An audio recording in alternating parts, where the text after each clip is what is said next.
paano nga daw ba makakaiwas sa sa huli sa Metro Manila. Well, number one dyan, dapat mong aralin kung paano gumamit ng navigational app.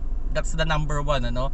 Dahil nga sa navigational app, magiging aware ka na kung ano yung susunod mong kalsada, saan ka kakanan, saan ka mag-U-turn, at saan yung possible na mga intersection. So maiiwasan mo yung pagkakamali.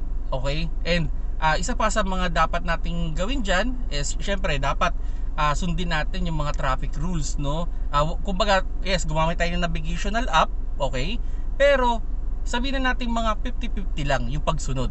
So dapat ang gawin nyo pa rin is aside doon sa pagsunod, tignan nyo rin yung mga signage. Kasi minsan pwede magkamali rin yan. Halimbawa, sasabihin kumanan ka pero may nakalagay na bawal kumanan. So dapat sundin nyo pa rin yung mga traffic sign, ano? Kumbaga guide lang sila.